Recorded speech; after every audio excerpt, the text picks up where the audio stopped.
A tragic accident at Whitetail Resort Ski Area. Barack Obama spent the early days of the year at his daughter's side and suddenly became a solid support for her in a particularly difficult situation. On January 11th, 25-year-old Sasha was thrown into an icy ravine while skiing on the slope near Whitetail Resort and was seriously injured.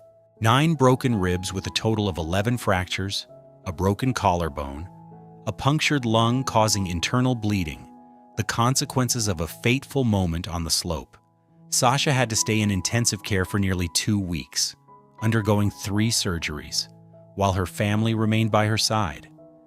In an emotional Instagram post, Sasha shared details about her accident and expressed deep gratitude to her family. Mom, Dad, and my sister Malia were by my side throughout my time in intensive care. It took a lot of their strength, and I feel lucky to have my closest people always by my side, she wrote. The accident on January 11th caused her father, the former U.S. president, to re-examine his life. Obama declared that he would use this event as an opportunity to start over, including finally quitting cigarettes to be there for his daughter, a habit he had maintained since age 14. Despite the long recovery time, Obama remains optimistic about his daughter's condition and joked, "If I ask for a cigarette, don't give me one." The relationship between the 64-year-old man and his daughter has always been extremely close. Sasha experienced an unconventional but loving childhood from her parents and sister. Sasha once described her sister Malia as her second mother.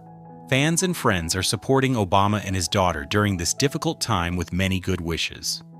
The morning of January 11th, 2026, started as a family vacation, a rare opportunity for the Obamas to spend time together away from the constant scrutiny and demands that have defined their lives since Barack Obama first entered national politics 2 decades ago. Whitetail Resort in Pennsylvania, a relatively modest ski area compared to the glamorous destinations where many former presidents vacation, represented the Obamas' characteristic preference for normalcy and accessibility over exclusivity. Sasha Obama, now 25 and building her own life and career separate from her famous family, was an experienced skier. She had learned the sport during family trips over the years, and skiing had become one of the activities that allowed the Obama family to feel almost normal. Just a family enjoying winter sports like millions of other Americans. But in one moment, everything changed. The details of exactly what happened remain somewhat private, but what is known as devastating. Sasha fell into an icy ravine, a catastrophic accident that resulted in injuries so severe they threatened her life. 9 broken ribs with 11 fractures total means that more than half her ribcage was shattered.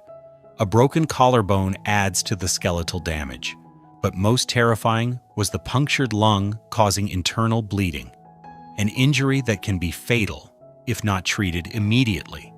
The Secret Service agents who still accompany the Obama family would have responded instantly, calling for emergency medical evacuation.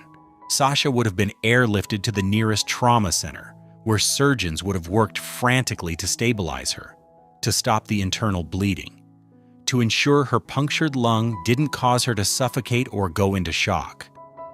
For Barack and Michelle Obama, receiving the call that their daughter had been seriously injured in a skiing accident must have been every parent's worst nightmare, amplified by the unique circumstances of their lives. They're not just any parents. They're among the most famous people on Earth, with every aspect of their lives subject to intense media scrutiny. Yet in that moment, none of that mattered. They were just terrified parents rushing to be with their critically injured daughter. Sasha's nearly 2 weeks in intensive care speaks to the severity of her injuries. ICU stays are reserved for the most critically ill patients who require constant monitoring and intensive medical intervention.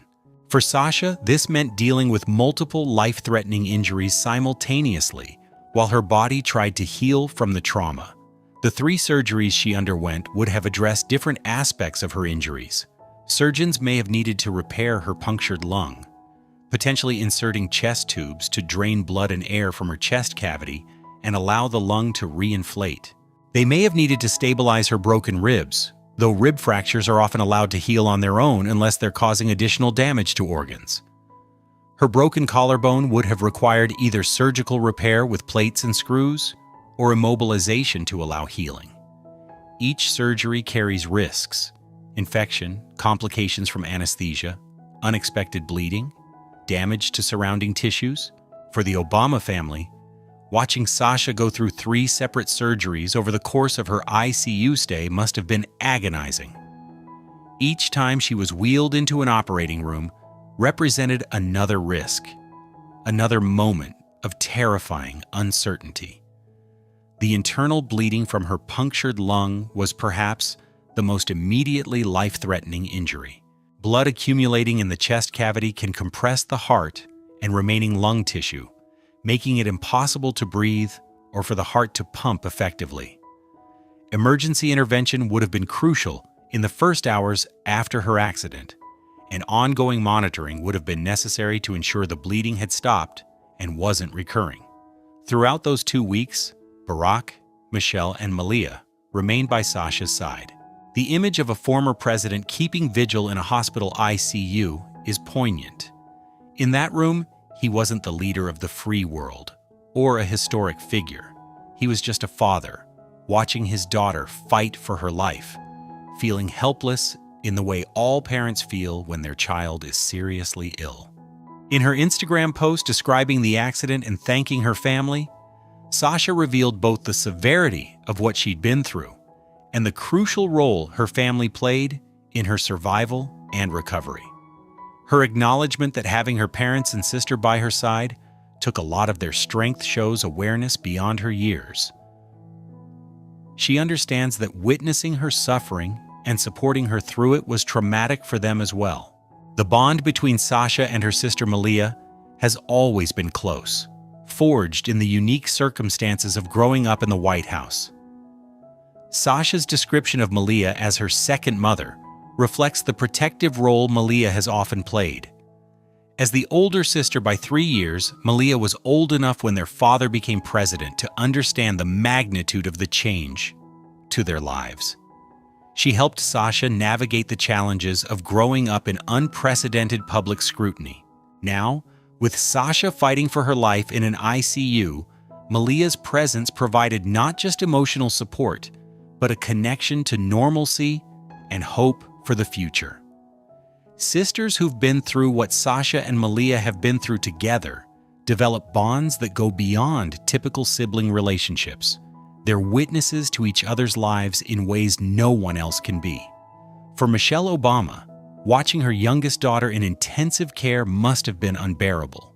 Michelle has always been fiercely protective of her daughters, working throughout Barack's presidency to give them as normal a childhood as possible, despite the extraordinary circumstances. She's spoken about the challenges of raising children in the White House, of protecting them from excessive scrutiny, while also preparing them for the reality of their unique situation. Now, facing Sasha's near-death experience, all of Michelle's efforts to protect her daughters must have felt insufficient. This wasn't something she could control or prevent through careful planning or fierce advocacy. This was random chance, a split second on a ski slope that could have taken her daughter's life. Perhaps the most revealing aspect of this crisis is Barack Obama's response to it. The accident, he said, caused him to re-examine his life and decide to use it as an opportunity to start over. Most significantly, he announced he would finally quit smoking cigarettes, a habit he'd maintained since age 14 throughout his presidency and beyond, despite repeated attempts to quit and intense pressure from Michelle, his doctors, and advisors. Obama's smoking habit has been an open secret for years. He's spoken about it occasionally, usually to acknowledge he's trying to quit or has quit temporarily. Michelle famously banned smoking in the White House and has been publicly frustrated with his inability to kick the habit permanently. For someone who has otherwise maintained exceptional discipline, rising to become president, writing multiple best-selling books, maintaining a rigorous workout routine, his inability to quit smoking has been the one area where his willpower seemed to fail. The fact that he started smoking at 14 speaks to a different Barack Obama than the one the public knows. At 14, Barry Obama, as he was known then, was a teenager in Honolulu, Hawaii, living with his white grandparents after his mother had moved to Indonesia. He was struggling with questions of identity, mixed race, with an absent black father and a white mother who was also absent, being raised by grandparents who loved him but couldn't fully understand the racial dynamics he was navigating. Smoking at 14 is often about fitting in, about seeming cool or older, about self-medicating for stress or identity confusion. That Obama maintained the habit for 50 years through college, law school, marriage, fatherhood, a political career, the presidency, and beyond suggests it served a purpose beyond just nicotine addiction. Perhaps it was a stress reliever, a moment of control in an increasingly controlled life, or simply a deeply ingrained habit that proved impossible to break. His declaration that he would finally quit to be there for his daughter reveals several things. First, ICN are a Swiss Forstin. It shows that Sasha's accident was traumatic enough to break through 50 years of habit. Nothing else had motivated him sufficiently, but nearly losing his daughter did. Second, his joke about not giving him a cigarette if he asks for one reveals self-awareness about his previous failures to quit, and acknowledgement that he'll need help and accountability. Third, and perhaps most importantly, it shows that Barack Obama, despite all his accomplishments and all the historic pressures he's faced, is still fundamentally a father whose children mean more to him than anything else. He couldn't quit for his own health, or for Michelle, or for the example he was setting as president, but watching Sasha fight for her life in an ICU was finally enough to make lasting change.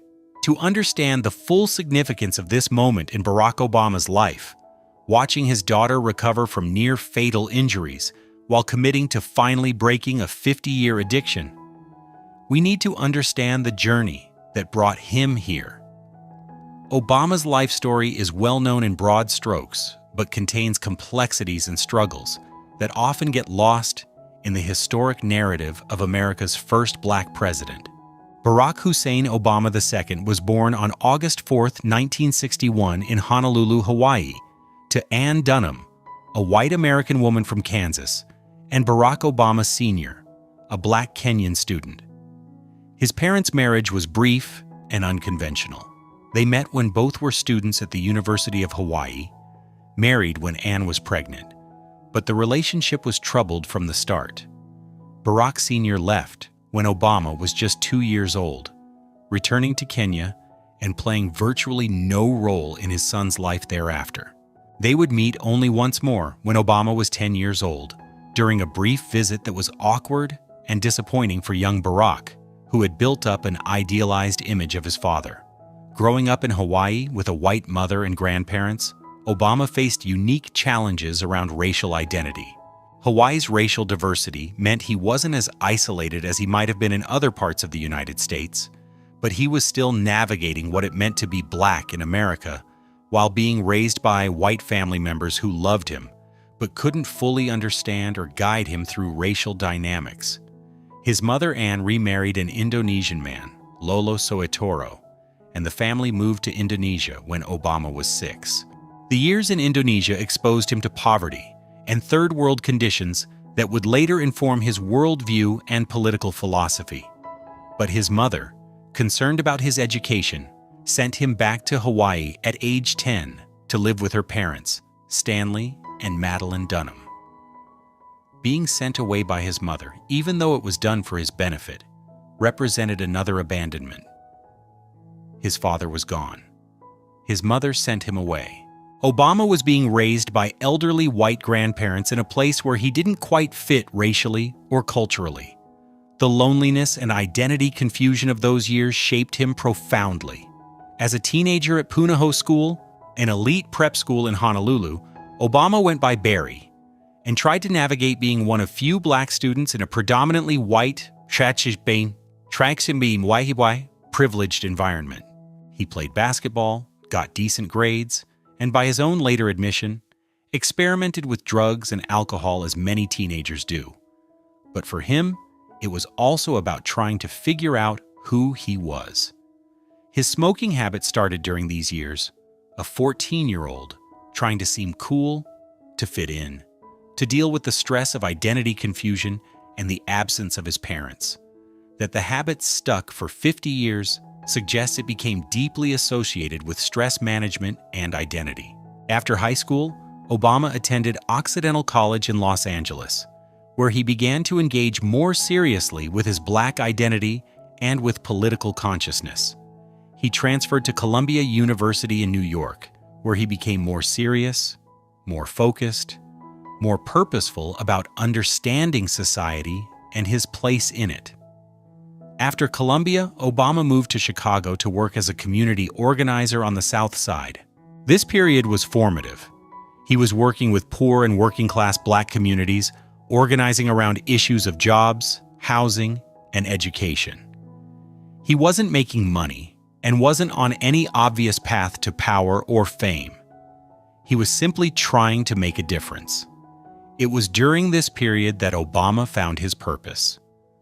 Community organizing taught him how to listen, how to build coalitions, how to mobilize people around common interests. It also showed him the limits of grassroots organizing, that meaningful change often required policy change, which required political power.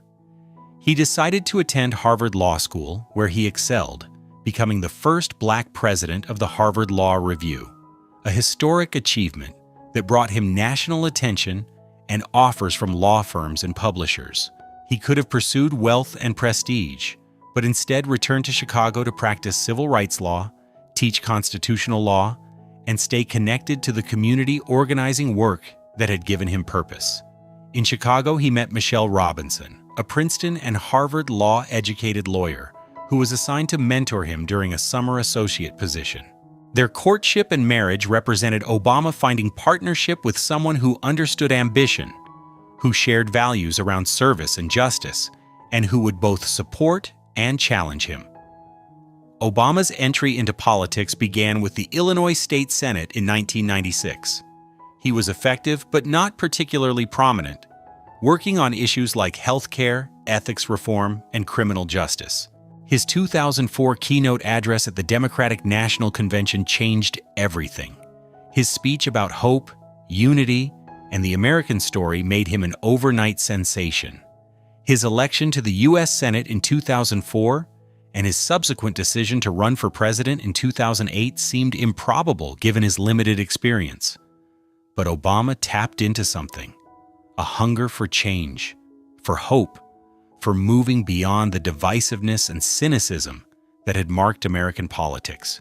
His 2008 campaign against Hillary Clinton in the primary and John McCain in the general election was historic.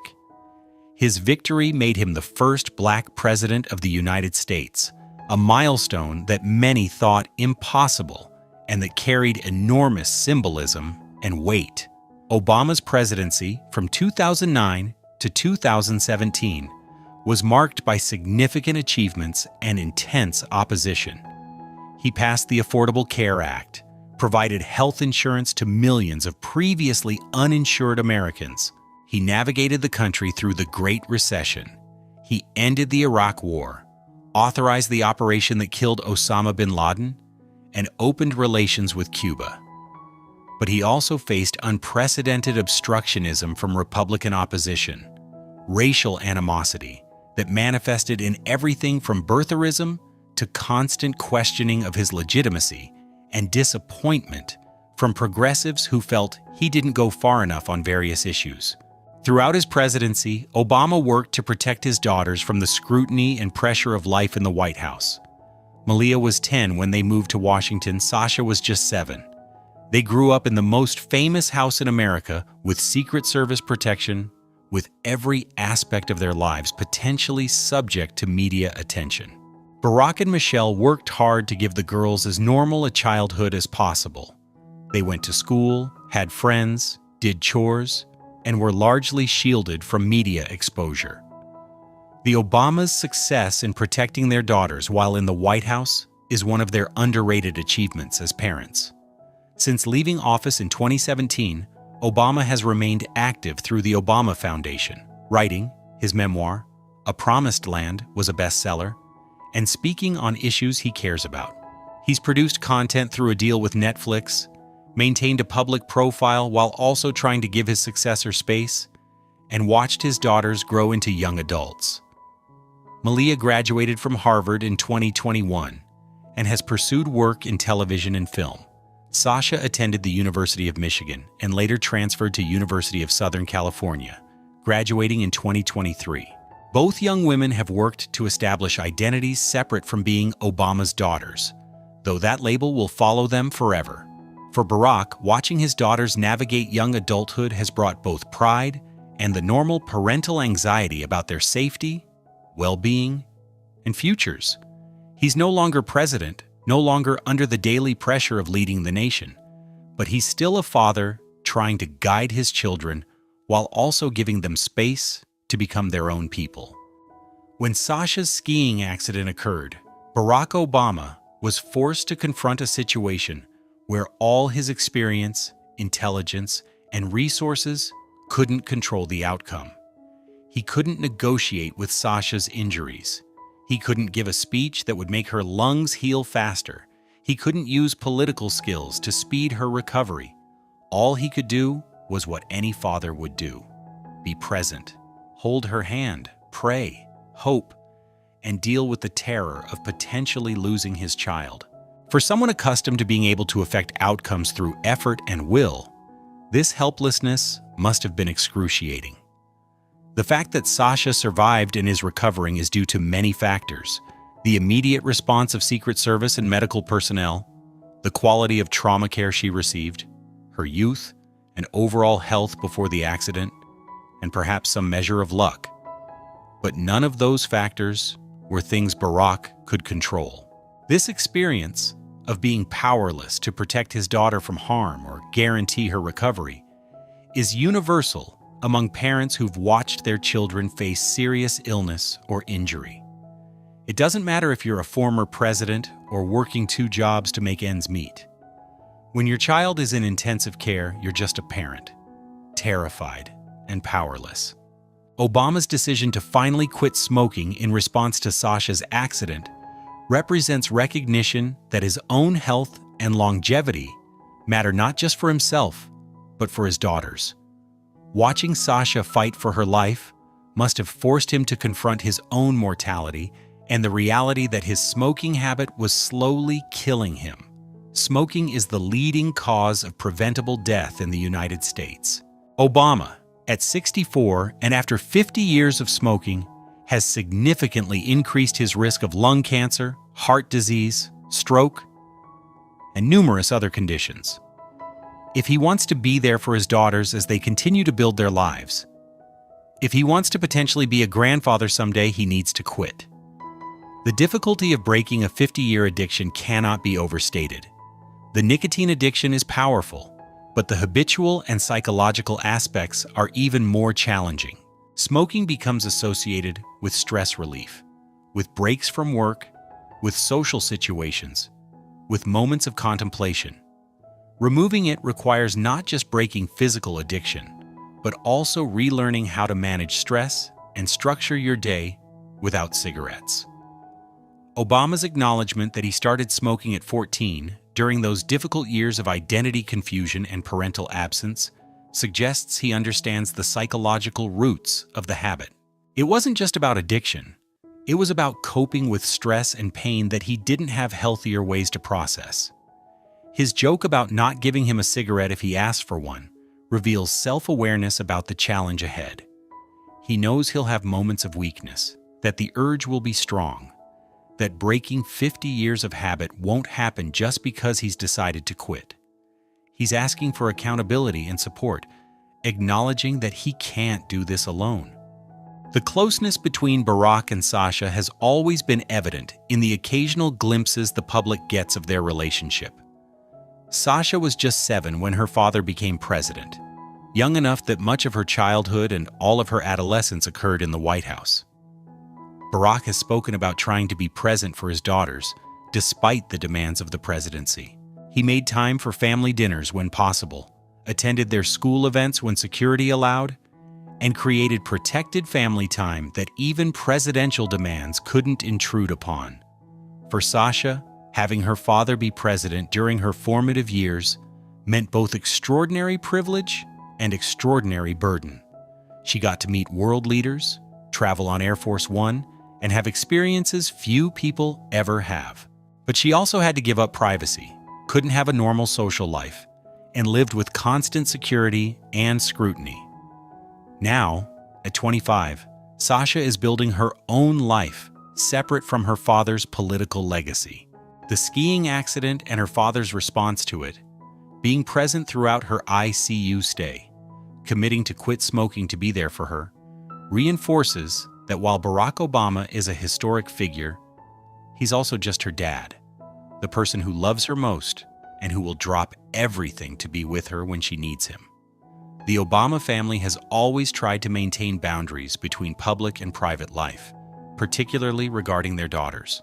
The decision to share information about Sasha's accident, whether through Sasha's Instagram post or other channels, represents a choice to be somewhat public about what could have remained private. The public response has been overwhelmingly supportive, with messages pouring in from political allies and opponents alike. Serious injury to a child transcends politics. People across the political spectrum have expressed sympathy and sent wishes for Sasha's recovery. This support must be meaningful for the family, though it also means their private crisis has become public knowledge.